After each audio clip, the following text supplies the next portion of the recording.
Hi everyone and welcome back to Strength Training for Cyclists. If you missed the other videos in the series, then there's a link to the playlist popping up right now. Be sure to check it out and make sure you subscribe and hit the bell icon to get notified when we post new stuff like this series. Now, when it comes to training for performance, how you do something matters a lot. In fact, it can completely change the results, and this is especially true when it comes to strength training for cyclists.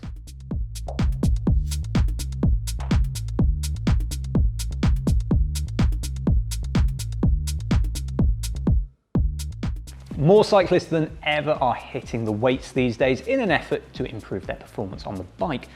But what most of them don't realize is that the vast majority of strength training approaches are founded on the principles from bodybuilding and powerlifting.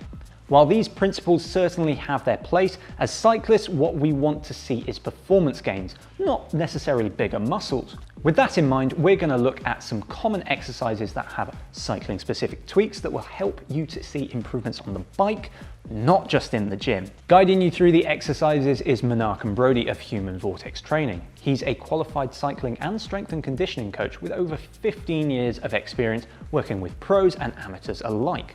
If you have any questions about the exercises, then comment below and we'll try to set you straight. Over to you, Menachem. When it comes to lunges, all of us cyclists think we can do so great with it, and then we just punch out 10, 15, 20 reps a leg and go, that feels good. Well, not exactly. What we're going to look at today is called an athletic lunge. The way this is going to work is we're going to do goblet style because we have a kettlebell. We're at home, right? You don't see any fancy gym equipment around here, just this little old harmless kettlebell unless you drop it on your bare foot or know how to use it like we do, in which case it makes it a whole lot harder. Now, the athletic part of the step back is going to be dependent on the angle of the shin that we have. So let's talk about that rather than looking at an actual exercise. When we step back, two things are going to happen. One, you have to activate the obliques and the anterior core. Two, you have to turn on the glute to accept the stretch. When we step back, we're going to take a slight step back because we want the shin angle at the front to force us to work to keep that heel on the ground just a little bit. So we're not looking to take a huge step and let that knee shoot forward and the heel come up. But what we do want is for the weight to shift a little bit back towards the heel and get us like we're ready to sprint and push forward. This athletic lunge is going to turn on way more of your glute, way more of your posterior chain, as well as your hamstring, and get you far more out of this exercise as a cyclist rather than the standard 90 degrees where the leg is straight and just hammering the quads. We already get so much quads in our sport, we need a little bit more hamstring and glute. Now, pay attention to how you pick up the kettlebell. We don't want to round your back. So the way this would look is we're going to start here, we're going to step back. I want to let my balance stay nice and centered, coming straight down, and then pushing up. We can do the same side for however many repetitions are written, and you do not need to touch the knee to the ground. So that's a misconception. You only want to come down as far as you can keep control. Push through the glute to come forward. The athletic step back lunge is going to have you working when you do it properly. Make sure you're paying attention to your midsection, your entire core. Again, that's everything between your elbows, your knees, and your neck, not just your abs. When it comes to goblet squats, some of us may find them a little bit boring, or we find that the weight's a little bit easy at home. Well, there's a lot of different things you can do, including what we are about to do here, called the goblet squat to bicep curl at bottom. No, this is not for the gym bros and bras wanting to get huge biceps. This is in fact teaching you how to shift weight back and forward as you're going on the bike.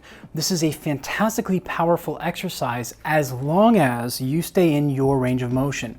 Simply going butt to grass is not going to help you. In fact, can cause back pain. So pay attention to the cues and do this intelligently.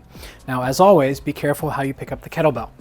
Now, we're going to do a normal goblet squat. So just to review real quick, we're going to hold the handles upright. We're going to pull apart. So I'm pulling apart and my elbows are going to go straight in between my knees, not on the outside. Okay, so this is the basis of the goblet squat. We're just going to start here. Notice my back stays straight. I'm not dumping down to get more range and losing my spine. I'm only going as low as I can with a good spine. Now from here, we're going to come down onto your bottom of range of motion, keeping your back straight. You're going to take the kettlebell down. You're gonna take the kettlebell up. You'll notice I move just a little bit as I go through that motion. That's the point of the exercise.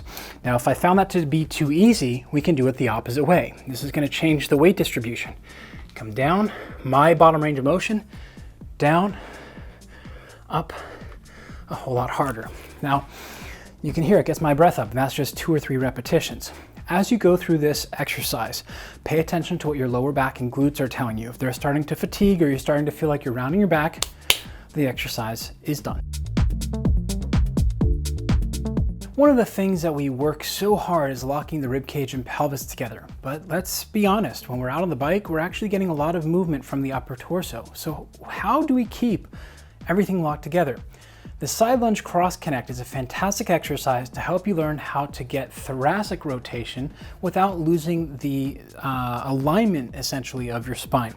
The way this is gonna work is we're gonna start off on one side with our feet together.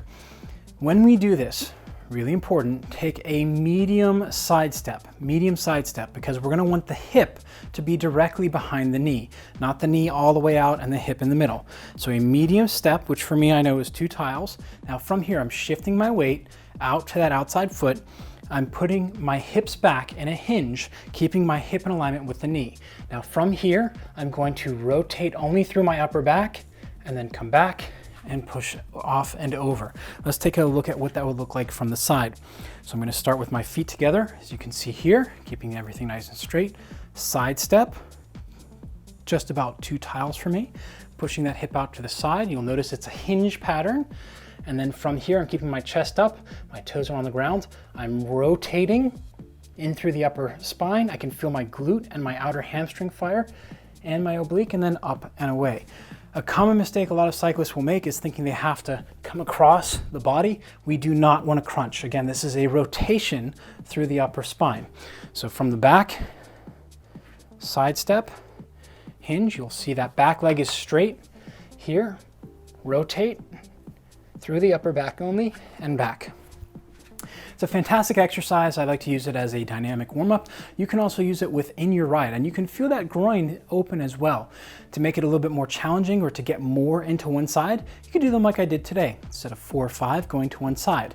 If you have more space or you'd like to make it a little bit more relaxing in between because you're tight or it's very challenging, go 1 to one side and then 1 to the other. When it comes to isometric movements, a lot of us tend to think about planking because, well, that's what's most common. Well, the isometric suitcase hold is going to be just as challenging, if not more so, because now we're adding a force on the outside where you have to learn how to keep your body nice and straight. Now, this exercise is very challenging to do properly, and it starts with the foot setup. So we want to make sure the feet are a little bit wider than shoulder width to begin with, not super wide, just a little bit. We want to have the toes interacting on the ground. Now, when you go to pick up the kettlebell, it's very important to keep a straight spine, so we don't want you bending over. If you're unsure how to do this, then just go ahead, take it by a deadlift, and then pick it up. However, if you'd like a little bit of an extra challenge, you can do a suitcase deadlift. We're going to keep the nose, chest, and zipper in a straight line, shoulder blade back, and stand. Now the suitcase hold is as easy, but not simple as it sounds. We want to keep the shoulder blade back and down. We're going to crush the handle of the kettlebell or the dumbbell. We don't want to just hang on to it here. In order to get what we want out of this exercise, you have to crush. Chin tucked back, abs are braced. And last thing, we want to make sure that the weight's not pulling you and you're not overcompensating. Stay nice and neutral. Hold for 15 to 20 seconds. Make sure that shoulder blade stays back, not pulling you down. Crossfitters, stay here. If you need to, you can crush something in the other hand. It can just be pretend. Make a fist, hold it out at 45 degrees. And when you switch, really important, do so by walking around the kettlebell instead of switching hands, because that completely changes the exercise. With these small and relatively simple adjustments to traditional exercises, you can make them more cycling specific, and that can carry over to improve performance on the bike. As always, if you're new to strength training, start out with less weight, take a session or 2 to become familiar with the new techniques, and make sure the right muscles are firing. We hope you've enjoyed this video. In the next one, Menachem will be demonstrating 3 more exercises for your routine that will really help you to convert your strength training to on-bike performance. Remember to like this video and to subscribe to road.cc for more, and check out the other videos in our strength training series in the playlist. Cheers for watching.